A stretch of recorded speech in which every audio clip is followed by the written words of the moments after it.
boxing fans here with Dev Sahni. Dev, firstly, Happy New Year, mate. Not seeing you, and you've been out in Dubai, you know. Do you like my tan? Do you like my tan? Is it any good? What do you reckon? It hasn't changed much, to be honest, mate. Just consistently brown. Dubai was great. Happy New Year to you as well, mate. Dubai was great. I'd love to go back. Just felt like a really nice place. You've been there loads, haven't you? It's just a really good holiday. I do love it. Hopefully we get to see some fights there at some point. There's a lot of money in that region, so why not? So I hear. I'm all for that. Let's talk about why we're here. First of all, a big signing. Moses Itauma, as soon as it got announced, you know, I think a lot of people on social media took to it. A lot of people have seen him fight in the amateurs. People who are in the game know about certain stories that have happened in sparring, in the gyms. Just talk to me, how excited are you about Moses? Very excited. I mean, there's been whispers, haven't there? There's been whispers for a little while, and we've obviously, Queensberry have had Karol Itauma since his debut, the Olympic youth gold medalist, and there's always been this big fella with him who's younger than him, but bigger than him, and just sort of shadowing him. And that guy I got pointed out was Moses Itauma. Wait till you see this kid. They used to tell me, wait till you see this kid. And I kept hearing the stories about the sparring. So I am hyped. Everyone wanted this guy. And Queensberry have got him. And look, he's got lofty ambitions. He wants to become the youngest ever world heavyweight champion. Can he do it? Well, he needs to do it by like the 22nd of May 2025, right? He's going to fight 8 times a year, apparently.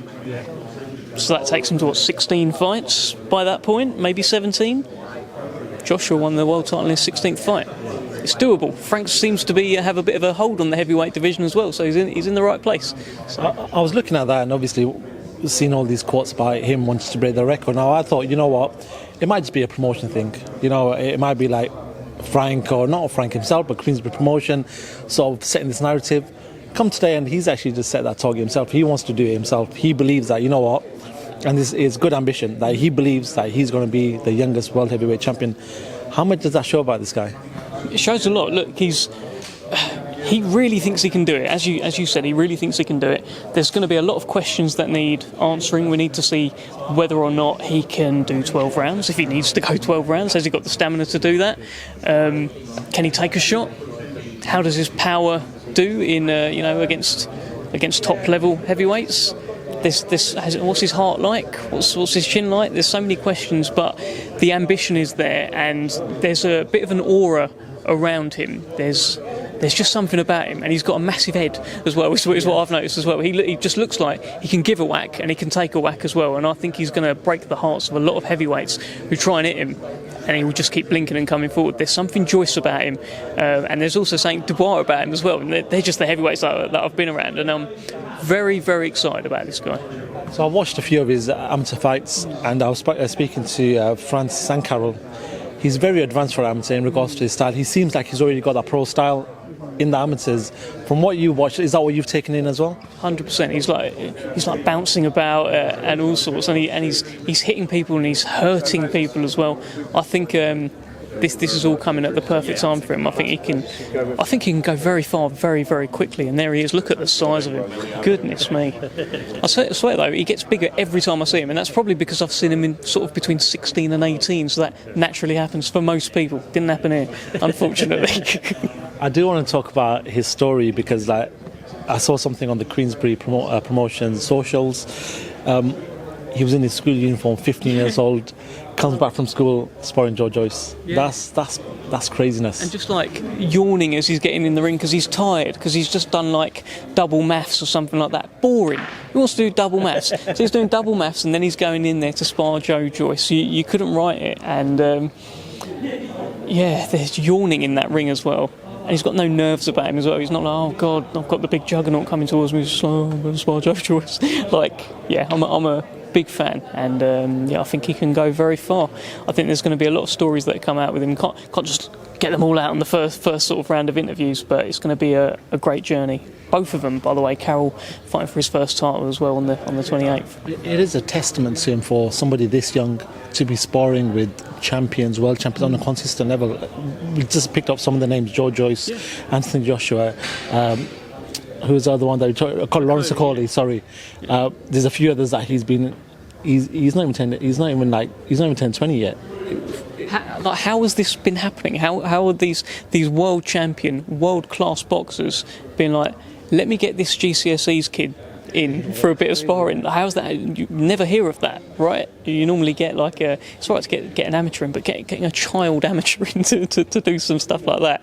I think these are just little simmering stories that are going to get bigger and bigger, and hopefully, right, if Fury fights Usyk, wouldn't it be great if he got up there and got a bit of sparring in with Tyson Fury? He's a southpaw, similar size. I'm sure he can replicate Usyk's style if anyone can. There's not that many guys floating about who can do what Usyk does. Maybe Moses Itauma can. I think that would be a lovely story if that all comes together. Fingers crossed. Frank's got a fair few heavyweights. You're looking at from the David Adelays to the Tyson Fury, so you've got a good range of heavyweights. If Moses wants to achieve what he wants to achieve, he's going to have to tread on some toes, man. So there might have to be some pairing up. Then Frank said it's hard getting a fight right now. So at some point, there's going to have to be a collision course between some of your fighters. Is that something that you're going to something that has to be done? Look, I think that sort of thing we'll probably see this year. I think if Tyson Fury gets his way, at some point this year he'll fight Joe Joyce. So we've seen Daniel Dubois and Joe Joyce fight together before. Frank's never been shy in putting in his fighters with each other. If Moses Itauma in a couple of years ends up fighting someone like Daniel Dubois, I mean, I can't see Frank shying away from that. And I'm not sure Tyson Fury, will he still be around? Will Joe Joyce still be around? These guys are, mid to late 30s. Same with Anthony Joshua. They're all heading that kind of way. But Dubois will still be knocking about. Adelaide will still be knocking about. Chisora will probably still be knocking about as well. They'll all still be there. But I don't think Frank will be afraid to make the in-house fights if he needs to. Do you quickly want to talk about Karol, his brother? 9-0, 7 knockouts, had a fantastic 2022, fought in the two biggest fights in the two biggest stadiums on Tyson Fury, Dillian Whyte, Fury, Chisora being the second one. Just talk to me about Karol. I covered him from the COVID days of his debut. You used to talk to me a lot about him, telling me, listen, this guy's going to be a star. From 9 fights in, is it gone the way that you anticipated it to go? I think it's gone perfectly, and not just inside the ring, but the moves outside the ring from Queensberry and from his manager Francis as well. This is perfect development for an Olympic youth gold medalist. He's boxed on undercards of Anthony Yarde, who's one of the best light heavyweights out there. He's able to box on his undercards. He's boxed on 2 Tyson Fury undercards in massive stadiums. As a young pro, turning over, if you got that mapped out for you, that you're going to box on those sorts of undercards in front of those sorts of crowds, wouldn't you love it? And he's done everything in the ring as well. He has to keep winning in the ring. He has to keep looking good, and he's doing that, and he's getting better. He always talks about his marginal gains, incremental gains in every fight, and you can see it. You can see it as he's maturing as a man as well. He's 22 years old now. We've seen him grow as a man, and you can see it in the ring as well. He's just getting better and better, and I think him and Ben Whittaker in the future, there's your fight, by the way, because you've got an Olympic youth gold medal and you've got an Olympic silver medal, and hopefully they'll be around the same sort of weight at the same sort of time, and I think that could be one for the future. Interesting fight, that, actually. Think about it. It does. It makes sense. Obviously, not right now, but it does make sense. Dev, we know you to be a troll on Twitter. So not a troll, but you like to fish. You like to have some fun. I like to have some fun, right? You like to pull in certain people with that fishing rod of yours. Anthony Yarde Beterbiev has been probably one of the most talked about tweets that you've done. A lot of people back and forth with you. But listen, in your eyes, why does Anthony Yarde beat Artur Beterbiev? He's a massive underdog in regards to the whole fight. But in your eyes, why does he beat him? And how does he beat him? So they are going to be involved inevitably in 50-50 trade-ups in there. Anthony Yarde, when he's at his best, he's going forward. He's not going to be trying to dance around on the back foot. He can't do it. I don't think he can do it anyway. His best chance of beating Beterbiev is to get right in there and get involved in trade-offs. And Beterbiev will love that as well. I just think Anthony Yarde will be a bit quicker to the punch, and he'll hurt Beterbiev. That's how I'm seeing it. There's a good chance he can get hurt as well. in those exchanges, he could get hurt. He probably will get hurt. But I think Anthony Yarde's got a very good chin, and I think he can deliver the sort of power that perhaps Beterbiev will be surprised by. And I also think Beterbiev will be surprised by how good Anthony Yarde is defensively. A lot of people are reading into this Kovalev fight. He got knocked out by a jab against Kovalev, blah, blah. Keep on thinking that, because the guy who's in there on January 28th, completely different. This is a man mentally right. This is a man mature. He was so green against Kovalev. It came too soon. There's no doubt about that. But this time, this guy at home against a 38-year-old coming off an injury, who's boxing away from home, this is the chance. This is his moment. There's also the counter-argument that he's 30 years old, but he's not very old in regards to the professional game. As I had them 45 fights or whatever else, so relatively young. Anthony Yarde's had one fight last year whilst he was waiting for one fight, right? Yeah, whilst he was waiting for this fight to come into fruition. Obviously, it didn't happen until this year. So there seems to be a lot of counter-arguments. Yeah. Does that make it a good fight for that purpose as well? That's what the debate is. What I would say is that you can be 38 and be a young 38, you're still 38. Father Time waits for no one. Father Time is unbeaten, right? And he's had several amateur fights as well. And there is inevitably miles on the clock, as Francis Rowan, I'm sure, agrees. And he's also back in Yarde. But look, obviously, Anthony Yarde is the underdog in this fight, right?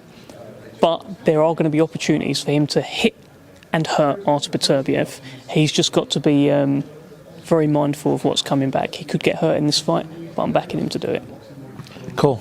Just obviously fishing through your tweets once again. Another person, like the Mayweather ones. Yeah, I do like them, but there's also a lot to do with Anthony Joshua as well. So I need to ask you about AJ. Go on. Do you feel like AJ can become a world champion again? We know Tyson Fury is the main man right now. Usyk's going to be fighting Fury, we hope, in the next couple of months. But at some point down the line, before he retires, do you feel like Anthony Joshua can be a world champion again? That's quite like a simple question, but it's a very good question as well. I haven't actually thought that.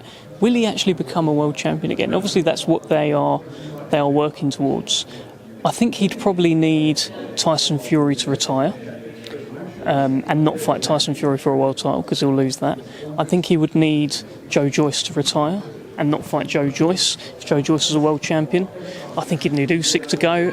But I'm sure that in the same way they navigated him to his first world title, they can navigate him to his next world title. If that includes Dempsey McKean and Dillian Whyte and getting into a position to fight for a potentially vacant belt, then yeah, I'm sure they can do it. He's got the right people around him to guide him towards a world title. But yeah, there's certain fights that won't favour him.